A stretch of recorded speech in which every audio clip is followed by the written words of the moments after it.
Todos nós, seres humanos, temos dificuldades, né? E as dificuldades, normalmente, elas se instalam em duas frentes na nossa vida.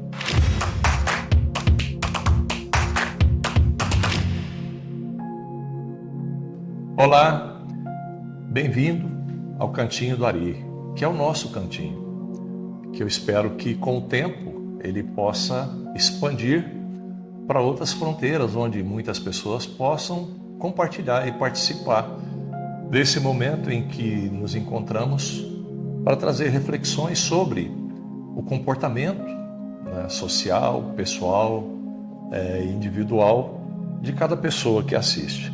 Todos nós, seres humanos, temos dificuldades, né? E as dificuldades, normalmente, elas se instalam em duas frentes na nossa vida, que nós podemos nomear em situação e em problema. Então, assim, vamos por parte. Quando é que é uma situação? Situação é tudo aquilo com que eu deito e acordo e eu não consigo me livrar daquela situação. Então, assim, vamos imaginar o seguinte: você não consegue deixar de ser filho, tá? Mas a característica de comportamento da sua mãe, ela te leva para uma sensação de problematização diária do cotidiano. Ora, mas ela não vai deixar de ser sua mãe. Então, para você conviver com ela, você vai ter que entrar no movimento de adaptação.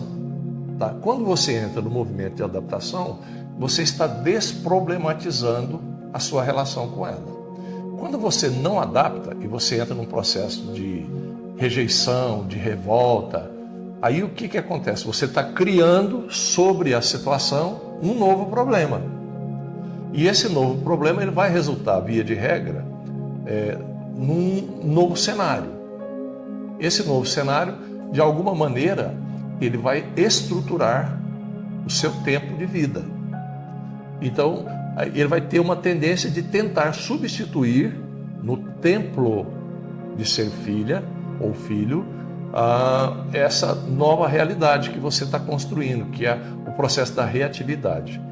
Então, ora, quem nesse mundo, e tem outras inúmeras formas de problemas que a gente pode ter, de situações, eu citei apenas uma, para que a gente possa manter a nossa mente focada na ideia de distinção entre situação e problema. Porque situação, a gente convive. Então, como é que eu vou conviver com uma situação que eu não gostaria que fosse daquele jeito? Ora, aí tem N razões para justificar tudo isso.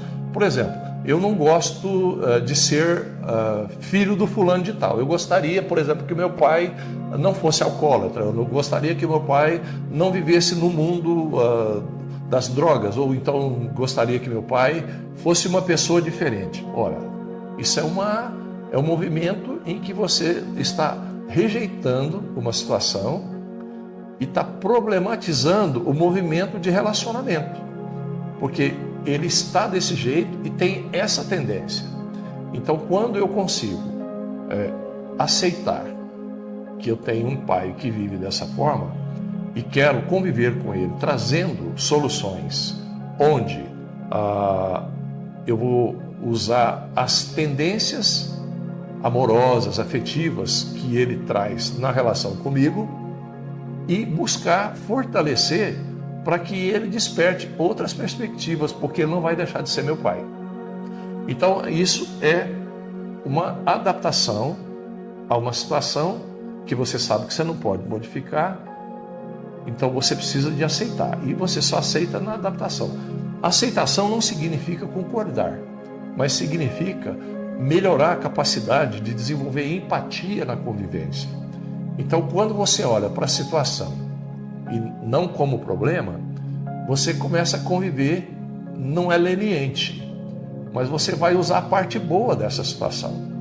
Porque quando você foca nela como problema, você enxerga o negativo.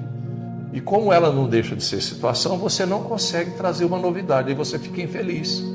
Porque a sua capacidade de aceitação, de empatia, reduz muito. Então, assim, por que a natureza humana vive nos contrários? O quente, o frio, o perto, o longe, o feio, o bonito, o rico, o pobre. Porque na natureza, como dizia Lavoisier, tudo se transforma. e nada se perde. Não é diferente do nosso emocional. Então, na medida em que eu consigo separar problema de situação, eu começo a desenvolver um novo foco na capacidade da convivência diária. Então, na medida em que eu vou desproblematizando a minha relação com o cotidiano, eu vou usando o melhor da minha situação, eu vou criando movimentos para ser mais feliz. Então, isso resulta na ideia de que a felicidade não é algo pronto. Por quê? O problema é o movimento de alcançá-la.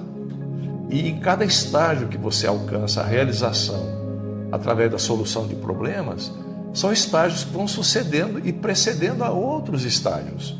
Então, isso significa que a vida, de nascer a morrer, você vai ter problemas. E situações geralmente não são muitas, mas problemas todos os dias se renovam. Então, como viver sem problemas? Imagine que você não tivesse problema nenhum. O que você faria? O que você faria do seu tempo? Tá? Aí, não, mas eu vou ajudar as pessoas, eu vou fazer isso, eu vou fazer aquilo. A hora que você entrou na convivência com a outra pessoa, você entrou em choque com a cultura e com os valores diferentes dos seus. Mas se eu rotular que as pessoas não aceitam ajuda, as pessoas estão ficando assim, o mundo está ficando assado, é muito fácil, porque eu vou me acovardar e vou aceitar tudo como algo intransponível. Então eu vou me justificar na inércia e vou ficar infeliz. Por quê? Porque eu não vou me sentir útil. Então eu não tenho que procurar problemas, mas dentro do cotidiano, a própria sabedoria e a inteligência do inconsciente coletivo, tudo isso é colocado no nosso caminho para a gente ir aprendendo a desenvolver tolerância, paciência, resignação, criatividade, capacidade de acesso à empatia. E tudo isso vai fazendo a gente ficar mais maduro, mais feliz. E os problemas a gente começa a compreender que eles exercitam a musculatura da nossa resiliência. Que muitas vezes, por egocentrismo, a gente não quer saber de movimentar com aquilo que a gente não conhece e não concorda. Mas em compensação a gente vai ficando escasso.